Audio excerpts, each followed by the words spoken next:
So good to see familiar faces. Those of you that I'm meeting for the first time, good to meet you.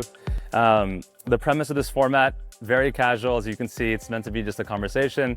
Jeff and I will share a little bit of consciousness, but then we want to open the floor to questions, things that you're learning in your Kabbalah classes, things that are happening in life. But the idea is that really anything that comes to mind, feel free to share. So the way it's going to work, consciousness, then we're going to open the floor, then we're going to do meditation, and then we're going to do a little bit of a workshop. So Jeff, you want to kick it off on the evening and the topic of tonight? Yeah, welcome. So the subject we're going to talk about, first I'm going to read an excerpt from a text from the director of the Kabbalah Center, Michael Berg, and it's introduction to what we call TLE, 10 Luminous Emanations, and that's the foundational teaching of Kabbalah from the Ari, which is sage from 15th century, and it's really the foundation of everything we learned at the Kabbalah Center. The Ari quotes, "This is the meaning of her feet go down to death. Her feet indicates conclusion, and the verse is talking about the feet of Malchut, which is the aspect of the desire to receive pleasure that exists in the extending of the light of the Creator. Eventually, what evolves from her is the aspect of death to the other side and those who nourish from and follow the other side." So again, that's deep. What does that mean, right? So Michael is going to break it down here so we can understand what the Ari is talking about. So the concept, her feet go down to death, is very important. It tells us that the end result of the desire to receive for the self alone is that it leads to death. Just a side note, when we talk about death here, we're not just talking about physical death. We're talking about death to a relationship, death to a business, death to anything in the physical realm that you may be working on in your daily life.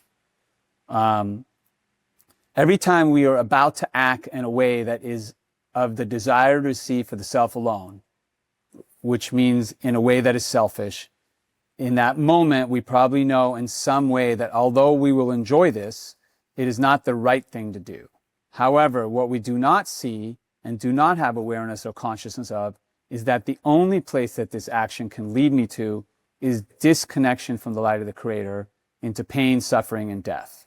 The reason we allow ourselves to do actions of desire to receive for the self alone, actions of selfishness is because we do not have a true understanding of the concept, her feet go down to death. That the only path we can go on when we act with desire to receive for the self alone is towards death, towards a disconnection from the light of the Creator. Therefore, next time, today, when we're about to do an action of selfishness, we stop and ask ourselves, remember, although right now this might seem like a good and enjoyable thing, it will only lead me to a place of her feet go down to death. It can only lead me to the disconnection from the light of Creator, to pain, suffering, and eventually death. So, I like to use, so we can really understand in a practical way, I like to insert, the term instant gratification, right? So when we talk about desire to receive for self alone, usually it's something we grab for, instant gratification. We want something, we want it now, instead of looking at the big picture and, short-term fulfillment versus long-term fulfillment. And another way to look at it, from my perspective, again, when everything is me, it's all consuming, right? Whatever we're dealing with, and all we're thinking about is ourselves, right? And and just to be clear, this is not about perfection, and it's an incremental process. So I want to make it clear when we're talking about transforming a desire to receive self-alone, it's a lifelong process, because body consciousness, by definition, is the body is selfish, right?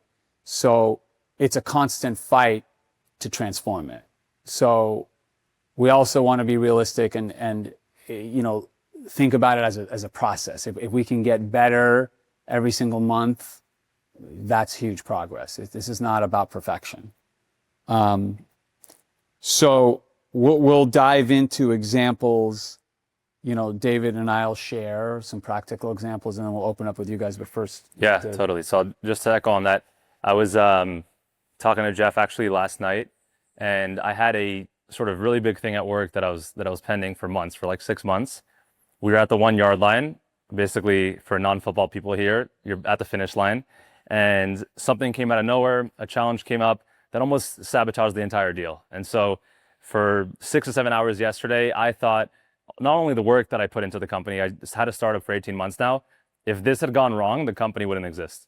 And after 18 months of all the work, after 18 months of thinking that I finally got to a place where like, now we're going to grow, something happened and everything looked like it was going to fall apart. And I called Jeff and I was like, there's nothing that I can do in this situation. For the first time in my life, I actually felt sick from stress. Like I felt like I was going to physically throw up, which I never experienced in my life before. It felt like it overtook my body, right? It was like there was nothing that I could physically do. I felt out of control. I felt like all my work was not doing anything, and I had to surrender. And I called Jeff last night after I was leaving the gym, and I was like, Jeff, why does business have to be so hard? And then Jeff's like, that's anybody who's successful, and we hear this cliche all the time, goes through the most challenges in life. Not only do they go through the most challenges, it never gets less challenging. So you become successful at one stage, now there's equal challenges, you become more successful, the challenges grow. But what he told me and what we spoke about today, which was fascinating, there was a time in this world, and this is TLEs or Teluminous, where the world, you could receive things without going through pain. We had that for many, many lifetimes, for many, many years. But for those of you that are maybe in later stage Kabbalah classes, at some point, we stopped appreciating. And so the appreciation went out the window, and the blessings left with it too. But even though we live in a world today where you can't just receive things without putting in the work, we can get to a place where these processes aren't as challenging. And the way that that happens is when you say to the creator, okay, I don't see the full picture, but what I do know for sure is that this is not all that there is. We're not confined to what's in front of us. The deal that I thought was going to sabotage the company isn't the end all be all. There's something beyond that. And when we get out of that reality, then everything can change. And so today, everything did change. The thing that I thought was the demise of the company turned out to resolve itself practically overnight. There obviously were more variables to it, but it would involve another person in my company. And long story short, it all kind of worked out. But had I just gone yesterday and stepped out of my office, stepped out of the situation that I was in, and I do this and I was sharing this with Jeff, like I oftentimes when I'm in immense stress, I'll go out of my office and I'll look at the street and see somebody walking their dog, or I'll see like kids playing in the sand. When you look at like simple things that are happening in life, all of our major problems that are existing, they don't really seem as big of a deal anymore. So tonight, and maybe Jeff, you want to kick off sort of the first initiation of the workshop, but we want to get everybody here to a state of like, what's something in your life today that's either a friction point, a stress point, that seems like it's just consuming everything around you, and maybe we can sort of unpack that and get out of it. Yeah, exactly. And I just one more thing to add to what David was saying. So, this is what we learn Kabbalistically. We call it, direct light. Like we no longer receive direct light. Like let's use the word instant gratification, right? It's called returning light. We have to go through a process to draw down that light, right? And that process is transforming the desire to receive for self alone, to the desire to receive for the sake of sharing, right? When it's not just about me, we're thinking about other people. We're thinking about the big picture. We're thinking about, more than our self-absorbed little me. So that transformation process is the process that we go through. So, how we want to do this is we want to unpack it is for people to share. Okay, what's one area of your life where you feel pain? Business, relationship, health, and we can unpack how to transform that. The creator is simple. So like that's like the one thing you need to always remember. The creator is simple. When we think about things complicated, that's not the creator. So understanding what's going to happen, like the building a company analogy is the best one. You start a company, the first thing you need to do is just build a product. When you have a product, then you get customers. When you get customers, then you raise money. But if you start a company thinking about how are we going to sell this company in 5 years, it's never going to sell. You're never going to have your first customer. You're never going to have your first product. Like you need to be narrowly focused. So in a relationship, right now, all you have to think about is, am I open to somebody showing up in my life? That's it. Not, am I going to have somebody who's going to be my soulmate and we're going to spend am I open to being with somebody and is there energy for them to come into my life? Is there an opening? That's it. And then everything else, the fears, the doubts, the worries, like you don't even think about it. Don't think about how do I deal with the fear when it shows up? How do I deal with the pain? Like, am I open to somebody showing up in my life? And just keep on, every time the doubt comes up, just keep on saying that over and over again. And eventually the pain won't even matter anymore and you'll just be focused on that. And we talked about in the beginning, right, the desire to seek for self alone. When we're acting from that place, we're bringing pain. Why is that? Because we're blocking the light, right? So when we want to manifest things in our life, let's go back to the root level of what we're talking about. So let's give some examples of desire to receive for the self alone, right? So we want to try to transform that, because as we transform that, we create an opening. The portal opens for light to flow. And when light flows, the relationship shows up, right? The business opportunity shows up. The pain in a relationship, right? It opens up a little bit, right? So it can be from as simple as, right, you're in an interaction, whether it's, your business partner, someone in your relationship, someone on the street, right? Getting angry. That is like, just let's see level of desire to receive for alone, desire, right? So just restricting getting angry about anything, already there is major transformation, right? Speaking to somebody rudely, right? That's coming from desire to receive for self alone, because that's ego, right? It's about me, so they're hurting me, so I'm going to attack them, right? So, you can drive in. Let's talk about some of these simple examples. Totally. These things, they're not little, they're major things, but just these little shifts here. And I'm speaking from experience, because I'll just share, I'll be vulnerable. Like starting as a kid, I came in this way. I'm a very fiery personality. I have a lot of anger inside me, and I operated from anger in all areas of my life. Everywhere. And it really ruined my life. And just studying this wisdom and transforming it, it's unbelievable the miracles that happen. It's unbelievable how the lights flowed. I get the chill. Just talking about it, I get the chills, right? So this is not just, I'm not just sharing this from a textbook. I'm sharing this for you from life experience. Just transforming anger will bring tremendous light to your life, right? And you can go to any negative emotion. It's not just anger. It's jealousy. It's hatred. It's, we can go down the line. Everybody can share. So just working on that, that's transforming your desire to yourself alone. Yeah, and to echo that, we spoke a little bit about challenges before.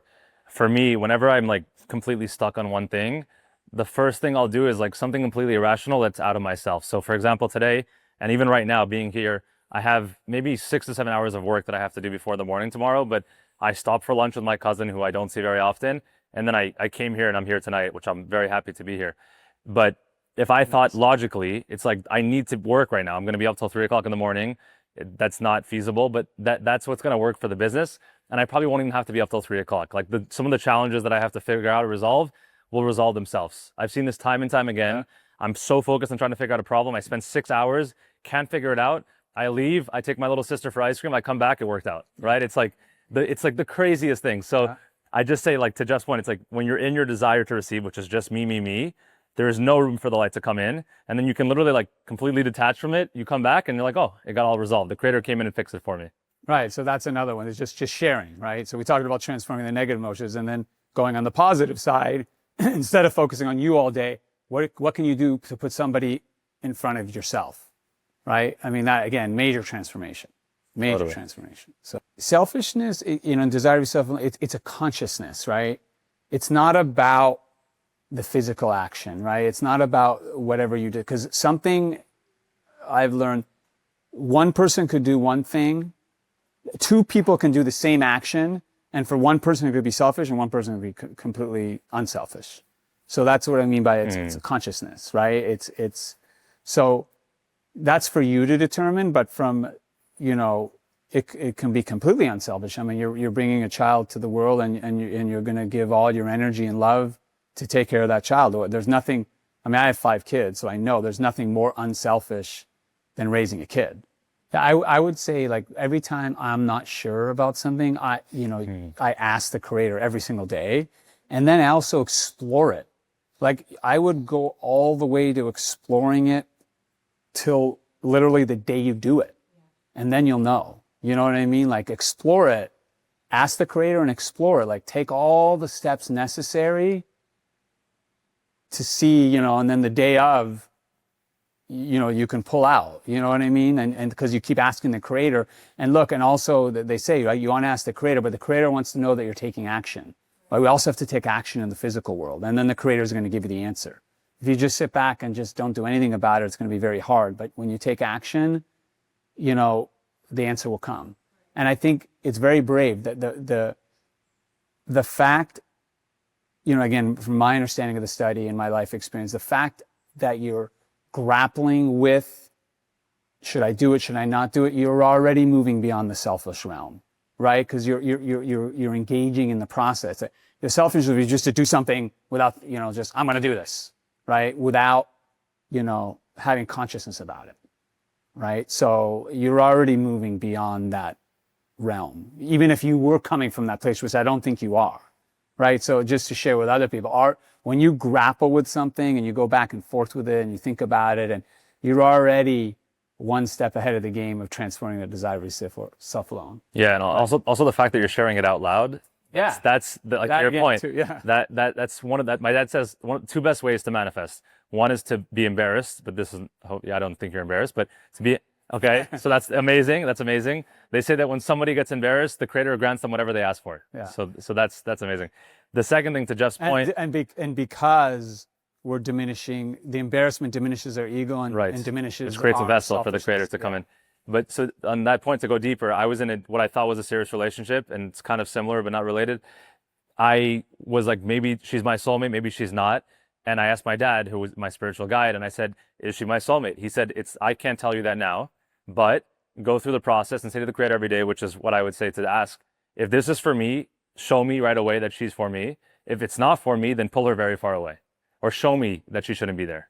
And eventually I got that clarity. So to Jeff's point, it's like daily ask yourself that question. Is this child for me? Should I have a child? And then every single day, as you get closer, if the desire is still there, then you should continue to pursue it. But if the desire diminishes, then that's also the way of Creator letting you know. So the only thing I would say is, like, sometimes we ask the Creator something and he gives us all these signs, but then we don't really listen to them. So the desire going away is a sign. Like, if things not working out could also be a sign, but just continue to ask. So I think that's amazing. Yeah, and then continue to just explore what that looks like, having a child, going through that whole process. I would also say that they don't usually contradict. I think oftentimes we think that, like, spirituality and monetary success are two separate things. They oftentimes overlap. So I'll give, like, real life example. Even just think about, you come to the Kabbalah Center and you take a class and you pay for the class, but you're coming for the wisdom. And so, but if there wasn't a price point there, you wouldn't appreciate the wisdom maybe. There would be bread of shame. You're getting all of this light, but what is being given in return? So you can use that same mentality with your clients. It's like, if I give this service to them for free, maybe they'll transform their lives. Will they appreciate it? Will they appreciate how they've changed? Will they see how they've changed? So just like reframe it, like, yes, I'm giving them a great service. I love what they're seeing from it, but if I don't charge them for it, I'm actually hurting them. And that's when you can start to get really excited about it. And you'll see opportunities to both give and also receive from it. Like in my business, with my employees, with my team, I always try to instill spirituality. But if somebody steps out of line or somebody asks for something that's unreasonable, I don't just say, you know what, I'm a sharing person. So you want a 500K salary for being, not a salary where you should be there? Like, I'm not going to go ahead and give it to you within reason, right? So those are the two things that came to mind for me. Yeah, and I would add, I think also, especially, I'll just share with me, when we're on the spiritual path, right, and there's sometimes this, and I don't know if it's for you, I'm just checking, and there's this guilt feeling about making money, and I think, I've learned from my teachers too, it's similar to what Dave's saying, we need to move beyond that. There's nothing wrong with making money, right? There's nothing wrong with it. It's so, desire to receive the self alone, if it was just for you, like, is this all about me? Again, it's a consciousness thing. And if your intention, which you just said, is to be of service to others, then that's it. You're allowed to make all the money in the world, right? And still be spiritual, still transform your desire to be self alone, and feel good about it. Don't feel ashamed or guilty about making money. Like David said, it doesn't contradict. It's more about the consciousness. It's more about when everything's just about me, me, me. We should be very intentive about what we want in life. But the road to getting there is where we shouldn't be intentive. So you can say, I want my soulmate, but don't try to think, okay, well, if I go on this many dates and I was talking to somebody, I don't know how many people, you can raise your hand if you do this. They had an Excel sheet of all the people that they've dated. And given the laughter, I don't know if everybody does this or if this is, and they literally had personality check, okay, looks, no. And then they would rank all the dates they went on. And the one with the most sort of alignment was like, okay, well, maybe I should try to make this one work. Like that's definitely not how you find your soulmate. You might get lucky and just with the odds. So I think the reality can be misguided of how we think we should get there. but definitely like I want the business to be successful. I want to sell it for $1 billion. I want my soulmate. Like all of those desires should be really clear, but we should never be attached to the path to getting there. That's the difference. Yeah. Sure. No, first, it's a beautiful story. We were talking about before the class, so thank you for sharing that. Many people probably don't know this. Around 70 years ago, my grandparents who started the Kabbalah Center, when they started, I think it was 5 or 6 years in, they had around 100 teachers, maybe a couple hundred students. One day, the teachers decided that they didn't want to be a part anymore, and all the students, all the teachers left. And so they, put in 5, 6, 7 years of work into building a structure of community. Overnight, it all disappeared. Then 10, 15 years later, again, built. At this point, it was in multiple cities, multiple countries. Same thing internally. There was some of the teachers decided they wanted to leave. All the students left with them, and the entire community and everything that was built fell apart. Several years after that, my grandmother was handing out Zohars in a community there. At the time, for those of you maybe that know, the Zohar, even just Kabbalah, was not something that a lot of people wanted to be shared with the world. It was meant to be in like really confined communities. They didn't want people outside learning it. And so my grandmother, that's always her personality. She never cared what the sort of, way it was supposed to be. And she was handing out Zohars in a community, and somebody came behind her and took a baseball bat and hit her in the back of the head. Yeah, and she fell with all the books in her hand, picked them back up, and the person was yelling at her. And the crazy thing is that she came back to the same place the next day and continued to hand them out. And now all of me, Jeff, like all of us here only exist because she decided that just because that happened to her, she wasn't going to give up, right? She was going to continue. And that's just one example, That's right? one out of 1,000 stories. Out of 1,000 stories, right? And so to that, my dad reminded me of that story when I was talking about a challenge that I was dealing with.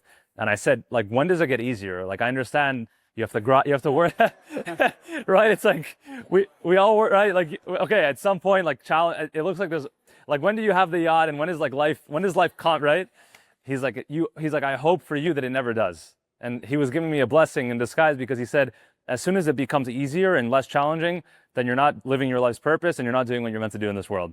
The more challenging things become, you're not revealing light. And he's like, you should pray that every year your life is more challenging, but you have more happiness. Because if you have happiness through challenge, then you can handle all the challenge in the world. What is a challenge? Yeah. Because a challenge is your experience of a situation. Yeah. Like, me and you could have the exact same day, and for you it was challenging, but for me, I loved it. Yeah. So was it a challenge? Yeah. So that's like, it's how you respond to the scenarios in your life. Challenge, right? Exactly. So you could have a blissful life. That's what I don't know what you've been hearing, but from my understanding, I'm assuming a challenge-free life means a blissful life, meaning you're not reacting to whatever circumstance that's happening to you, right? That I think that's the point, right? It's look at like a businessman who any business that was built, or anything, or any family that was built, anything of substance that was built was challenging at one point or another. But a mother who goes through child labor and experiences pain, she doesn't experience that as pain. For her, it's joy, because soon after she has a child. A person who builds a business for 7 years and then sells it for $1 billion and now has financial freedom, they don't feel those challenges. So it's not that life's ever going to get easy, but our entire perception of things and the way that they manifest is what we want to get to with Kabbalah. Because without Kabbalah, you are angry at, why did I have a painful childbirth, and why is my business painful, and why do I wake up, and why am I yelling at people, and why am I aggressive? So that's a non-spiritual person. The spiritual person goes through the same challenges, but they awaken with joy. They smile at the secretary when they walk in. They're kind to other people. The challenges might still be there, but their experience of it doesn't exist. Yeah, I think the word perception is like the key thing that. Yeah. Yeah, and I'll just give you an example in my business, right? I used to react to every challenge, right? Every problem was a stress, right? And that was, right? Who wants that? And I thought, okay, yeah, like I thought, I'm kind of looking at it from your perspective with David. So, okay, well, that's how business is. What do you mean? It's just going to be like, I learned from my dad, it's going to be stressful. It's supposed to be that way. It's supposed to be hell, but you make money. But no, I mean, now that I have the Kabbalistic tools, the same things happen, the lawsuit, this guy does that, this problem happens, but I don't let it affect me. It's part of business, right? It's how I react to it. So I come home at night in a completely different place than I did in the past. So that's the difference. It's the consciousness. We're just thinking about me, and all my problems. It's very constricting, right? The body's tense. It's, energetically, your thoughts are all over the place. You're worried, you're fearful, right? And then when you transform the desire to see for the self alone, the desire to see for the sake of sharing, there's more of an expansive feeling, right? Just think about when you help somebody with something, how it makes you feel, right? There's an expansive feeling about it. It feels good to help somebody when you share and you put yourself out there and you give something to somebody. There's an expansive feeling, right? So experientially, just by that, we're already doing the work. If experientially we can shift that energy as we're going about our day and not being so heavy and energetically, feeling me, to just feeling more about, wow, like David said, there's more to the world. There's 8 billion people in the world. There's nature. There's so much more than just me in the world, right? That's an expansive feeling. So we're going to go through this process just to get to feel what that feels like, more of an expansive versus a constrictive feeling. So let's start with 3 deep breaths. Take a deep breath in, deep breath out. Deep breath in, deep breath out. Deep breath in, deep breath out.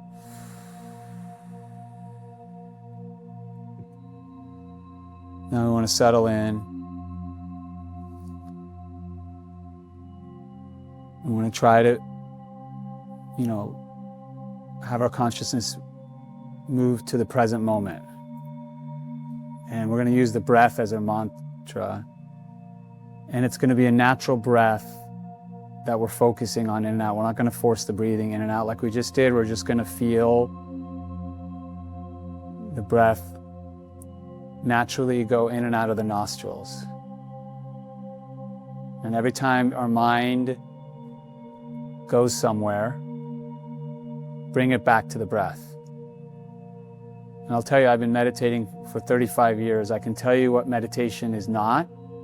Meditation is not trying to stop thinking. Right?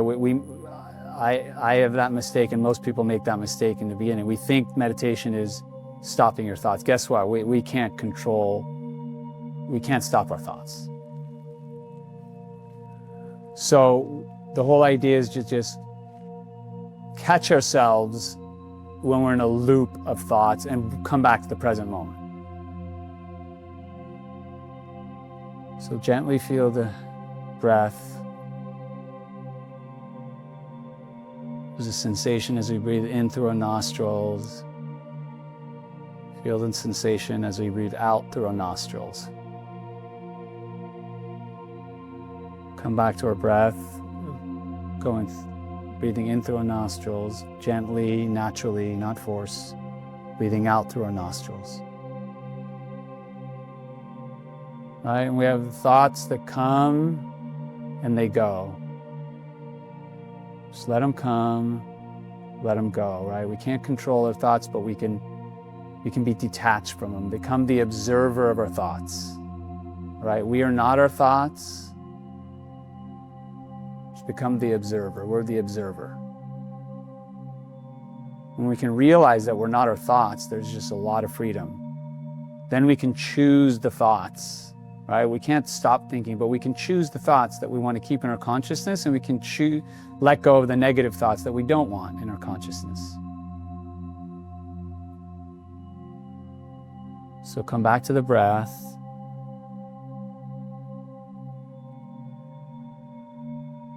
Feel the breath go in the nostrils. Feel them come out.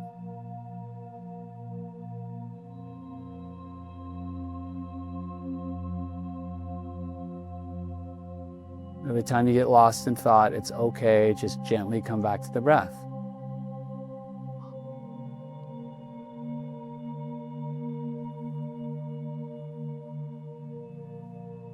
Come back to the breath.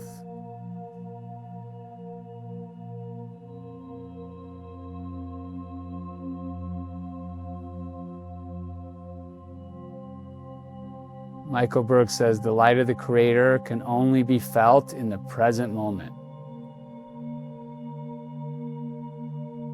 So when we're worried about the past or thinking about the future, we lose connection with the present moment, we lose connection with the light of the Creator. So come back to the present moment by connecting to our breath.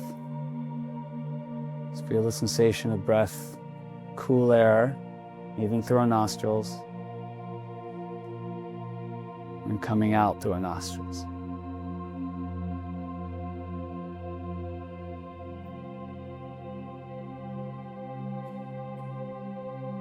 Just observe the thoughts. Let them come, let them go.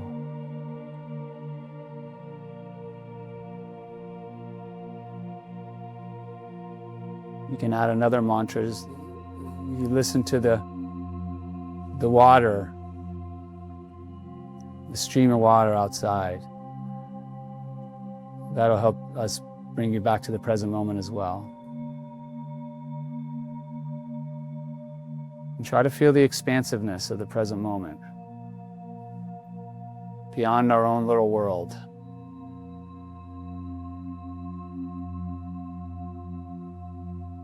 Listen to the water outside.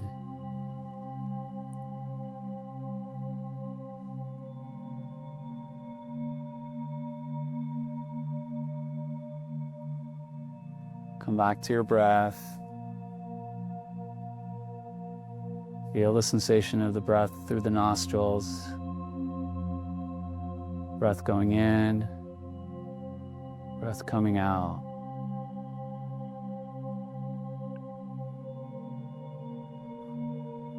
Remember, when you get caught in the thought, that's okay, just come back. Come back to the present moment. Come back to the breath. Come back to the sound of the water outside.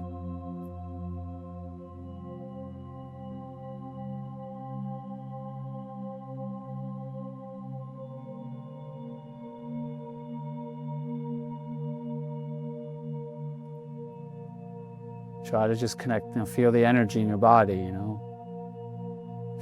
try to connect to the expansiveness.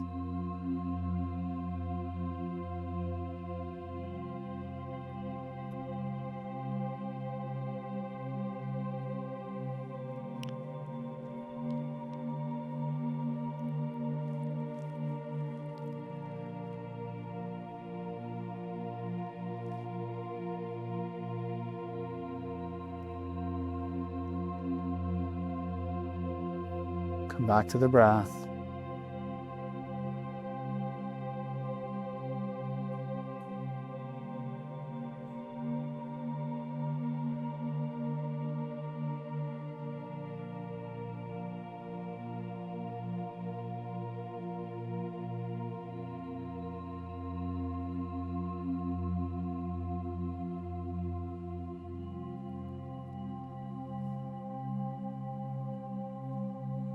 In this place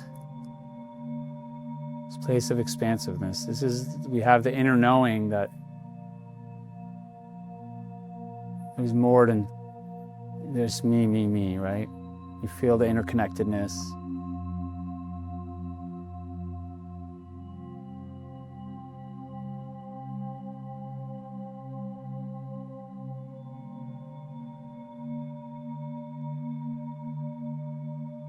We can move beyond our thoughts and see we're the observer of our thoughts.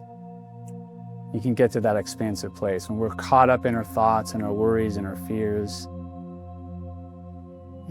there's that contracting energy. We get caught up in the me.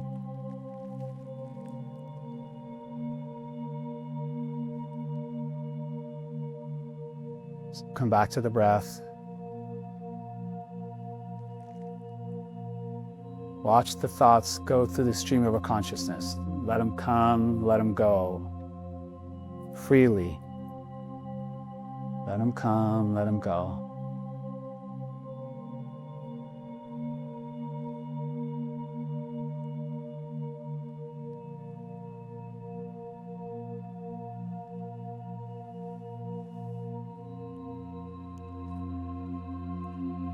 Listen to the waterfall outside. You can imagine the waterfall just going through our stream of consciousness.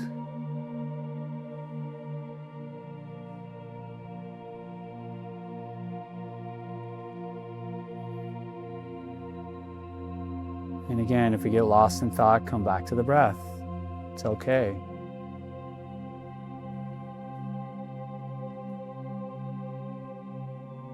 Wow, we even get the airplane that connect to the present moment too.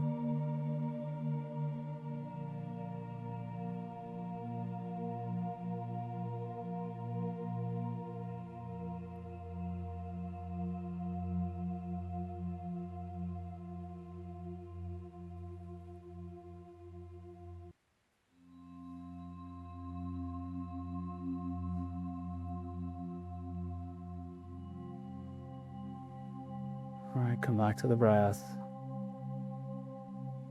It's a beautiful place to be, but we'll come back. Just take 3 deep breaths to come back. See, breathe in deeply. Breathe in a second time. Breathe out. Breathe in. Breathe out. Gently open your eyes when you're ready. Amazing. Thank you all for coming. We appreciate it. We're going to do these at least once a month. So, amazing. Get home safe, everyone.